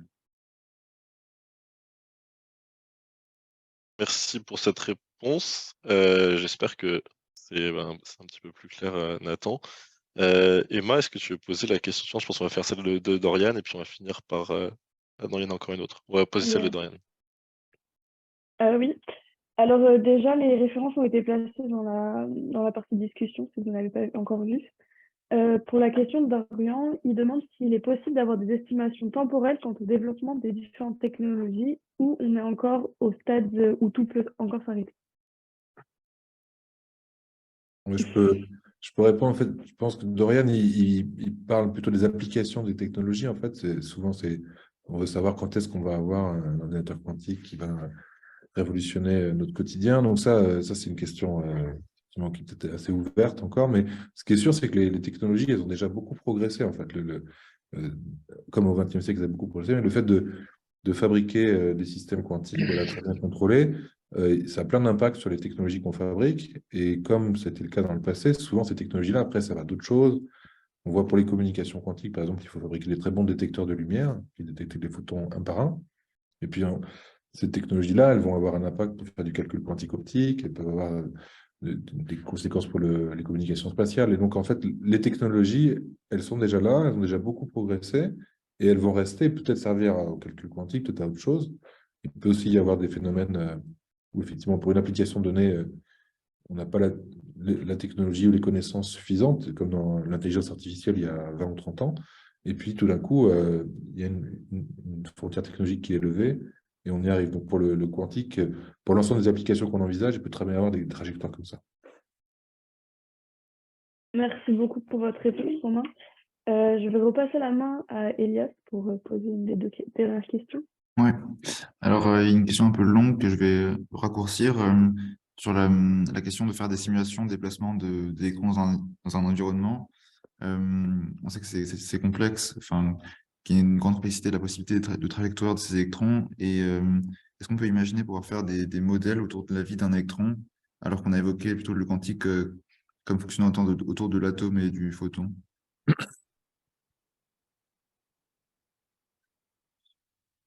La question est aussi disponible dans les questions-réponses pour la question détail, puisque c'est vrai qu'elle est longue. Je suis pas sûr d'avoir bien compris la question, mais si la question c'est ce qu'on peut utiliser l'ordinateur quantique pour faire des simulations de dynamique quantique, donc typiquement savoir comment est-ce qu'un système quantique se comporte dans un environnement quantique, alors la réponse est oui. Après, est-ce que ce problème-là en particulier, donc si je comprends bien, regardez quelle est la durée de vie d'un électron, je suis pas sûr. Écoute, Mathieu, si toi qui as posé la question, si ça la réponse te va, c'est tant mieux. Si tu as besoin de nous donner un peu plus de détails pour qu'on réponde de façon plus précise, n'hésite pas. Je vais poser la question de Ninon. Qu'est-ce qui change lorsqu'on implémente des algorithmes avec un ordinateur quantique par rapport à un ordinateur classique? Peut-être Océane, vu que c'était une question sur l'implémentation géométrique. J'avais tenté une réponse. Bon, la différence, c'est que l'algorithme exploite fondamentalement les propriétés quantiques du hardware. C'est-à-dire qu'en général, dans tous les algorithmes quantiques, on commence par créer des états intriqués, donc des superpositions d'états de l'ordinateur. Et ensuite, c'est vraiment cette spécificité qui est exploitée et le speed-up, l'accélération exponentielle vient vraiment de là. Je vais faire une vulgarisation qui est pas correcte, mais qui donne quand même une bonne idée. moi, je vois ça vraiment comme des expériences d'interférence d'ondes. Donc, je sais que ça va faire hurler les physiciens. C'est faux ce que je viens de dire, mais c'est quand même une bonne image mentale. On va grosso modo faire interférer quantiquement les solutions du problème, les mauvaises solutions du problème pour qu'elles s'annulent, et puis arriver à faire émerger quelque part la bonne solution au problème. Vraiment, l'art de crafter un algorithme quantique, c'est souvent ça. C'est commencer par créer des grands états de superposition et ensuite manipuler l'information quantique de telle sorte à ce qu'ensuite, juste en mesurant l'état quantique à la sortie, on récupère la solution du problème. Et ça peut fondamentalement pas fonctionner sur un algorithme, sur du hardware classique, parce qu'on a besoin de ces états de superposition. C'est-à-dire qu'on pourrait opérer théoriquement un ordinateur quantique en mode classique, en n'intriquant jamais les états, et là, on n'aurait pas d'avantage particulier, quoi. Donc, merci, c'est un peu plus clair. Est-ce que Océane, tu veux compléter cette réponse? Je peux compléter un peu. Enfin, déjà, tout ce que Jérémy a dit, c'était correct. Après, aussi, quand on vient réfléchir à un algorithme quantique, il y a aussi certaines questions qui se rajoutent. Par exemple, très souvent, on va venir calculer des choses, effectuer un calcul, et à la fin, les propriétés quantiques vont permettre, s'il n'y a pas eu de mesures, par exemple, on va pouvoir les décalculer. Et donc, c'est des questions qui ne se posent pas souvent en calcul classique, même si en calcul classique, on peut faire apparaître justement ces questions de réversibilité du calcul, mais en quantique, c'est vraiment une propriété majeure. Et donc, lorsqu'on va implémenter des algorithmes quantiques, il y a aussi cette réflexion sur est-ce qu'il y a des choses que je peux réinitialiser, que je peux déconstruire, entre guillemets, dans mon calcul. Et donc, l'approche est un peu différente quand on conçoit un algorithme quantique, d'un point de vue pratique. Ça me fait penser justement, j'ai une question directement en rapport avec ça, et après on posera la dernière question. J'ai écrit un algorithme quantique, et je veux le tester. Est-ce qu'il y a des outils accessibles en ligne, ou alors je dois payer forcément pour tester cet algorithme? Il existe des outils qui sont en ligne, qu'on peut utiliser. Par exemple, je sais que IBM il propose tout un sorte de petit laboratoire en ligne pour pouvoir tester. J'ai commencé sur ça à apprendre le quantique justement. Et donc derrière, on peut lancer des simulations, ou je crois même qu'on peut peut-être lancer sur des vrais ordinateurs quantiques. Je suis pas sûre, mais je me rappelle plus. Mais en Oui, tout cas, vous avez accès à certaines machines. oui, il y a accès à certaines machines. Et donc, en fait, sur ces sites, tu peux tester des circuits. Donc, tu peux taper soit du code quantique, soit construire le circuit avec des briques. Et ça permet de tester donc, tes algorithmes, par exemple, que tu aurais créés à la main d'un point de vue informatique. Mais du coup, si tu le fais tourner sur une vraie machine, tu vas avoir des résultats d'un vrai ordinateur quantique. Et sinon, tu peux utiliser des simulateurs d'ordinateurs quantiques qui vont être soit exacts, soit bruités. Et quand ils sont bruités, ça simule le bruit, en fait, coré sur un ordinateur, un ordinateur quantique réel, quoi. Ok, super, merci beaucoup. Je voudrais simplement apporter une précision, si c'est possible, si on a le temps, par rapport à toujours vraiment la différence. Il y a aussi quelque chose pour tous les gens qui viennent plutôt, notamment du monde du HPC, de la programmation classique. On est habitué depuis 40 ou 50 ans à avoir le luxe de bibliothèques très développées, qui sont fiables, qui sont robustes numériquement, qui sont facilement accessibles. Quand vous voulez vraiment implanter un problème qui commence à ressembler à quelque chose, et au-delà d'un exemple intéressant pour comprendre le quantique, on se rapproche beaucoup plus, alors je ne sais pas si parmi les étudiants, de choses donc au niveau de l'assembleur, et quelque chose qui est très très proche de la machine, malgré toutes les solutions qui sont développées. Parce que si vous voulez optimiser vraiment les ressources qu'il y a sur le hardware, qui même si aujourd'hui sont limitées, dans l'avenir, on ne peut pas non plus faire n'importe quoi ou juste travailler par force brute, comme on fait par exemple dans l'analyse de données ou dans certaines méthodes de HPC, où là, bon, vous réfléchissez pas du tout à la gestion de votre mémoire, de votre accès aux données, ce qui est très très différent quand vous voulez implémenter les boîtes noires notamment qu'il y a dans le quantique, qui sont souvent la source des problèmes d'implémentation. Merci beaucoup pour cette information complémentaire. Emma, je te laisse poser la dernière question. Je crois qu'on a répondu à toutes les autres. Alors, pour la dernière question, c'est la suivante. Le monde de l'informatique quantique est-il aujourd'hui propice au sein des entreprises? Oula, la question a disparu. Par souvenir, c'était est-ce qu'une thèse peut être partiellement financée par les entreprises dans l'informatique quantique? Ouais, c'est ça. Je La question pense répondue. que je peux répondre du coup en partie. Comme je prépare actuellement une thèse chiffre, je vais la commencer normalement bientôt. Il faut qu'elle soit acceptée administrativement. Mais donc aujourd'hui, oui, les thèses ne sont pas forcément que des thèses académiques. Il y a des industriels qui proposent des thèses chiffres. Donc Atos fait partie des industriels qui justement investissent aussi dans des thèses financées justement par des industriels. Et donc, ça reste quand même il y a quand même beaucoup d'industriels qui sont intéressés par les tests chiffres en informatique quantique, car ça leur permet d'avoir des personnes qui font de la recherche sur un sujet spécifique qui touche au quantique, mais qui va du coup avoir aussi un lien avec leur activité concrète, leur cas d'usage. Et donc, il y a un développement de plus en plus de thèses chiffres qui sont faites dans les entreprises comme par exemple Atos. Je crois qu'il y a aussi, j'ai vu passer plusieurs fois des thèses chiffres chez d'autres industriels, peut-être Total ou EDF, des choses comme ça. Mais il y a des opportunités du coup dans le secteur. Merci Océane. Merci à tous d'avoir répondu à ces questions intéressantes. Je laisse donc la main à Martine pour clôturer le live. Merci Emma. Alors moi, je vous remercie infiniment à chacune de vous pour votre participation, hein. Je crois qu'effectivement, à la lumière de ce que vous avez chacun un petit peu dit par rapport à vos parcours et aussi à vos activités au sein de vos entreprises, eh ben, on en sait un petit peu plus. Et en tout cas, pour nos élèves ingénieurs qui ont pu suivre, je pense que ça a été, un petit peu inspirant aussi pour leur donner quelques pistes pour élargir un petit peu l'horizon de leurs orientations. Donc, on sait en plus que je pense que chacune de vos entreprises recrute et qu'effectivement, voilà, il y a encore pas mal de choses à faire sur cette technologie prometteuse et beaucoup d'investissements sur les recherches, on l'a bien compris, avec des échéances voilà, qui s'inscrivent dans le temps. Donc, il faut être patient aussi pour faire avancer cette technologie. Alors, avant de conclure ce live, je voulais aussi donc vous rappeler que nous sommes présents sur les réseaux sociaux et que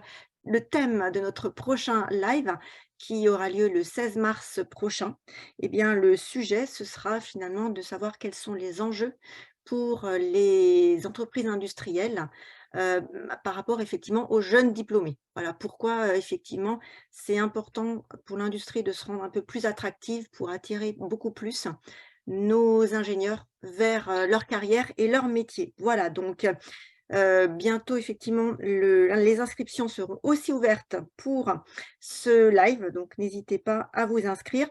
Dernière information, c'est bien évidemment le replay de cette émission qui sera disponible dès demain.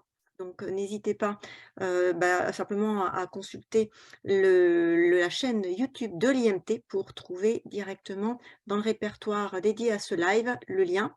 Et puis sinon, ceux qui sont inscrits le recevront automatiquement également. Voilà, écoutez, sinon pour nos internautes qui nous sont encore fidèles, avant simplement de quitter ce live, prenez juste un court moment pour répondre au questionnaire de fin d'émission, simplement pour que nous ayons quelques éléments aussi pour nous améliorer pour les prochaines éditions. Voilà, écoutez, on en a terminé. Moi, je remercie bien sûr Emma, Gabriel, Elias et chacun des invités pour leur disponibilité et puis simplement pour cet effort aussi un petit peu d'explication, de vulgarisation qu'ils ont pu faire.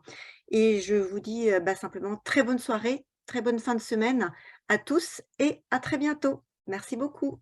Au revoir. Merci à tous, merci à toi Merci à Martine. tous. Bonne soirée. Au revoir. Au revoir. Au revoir.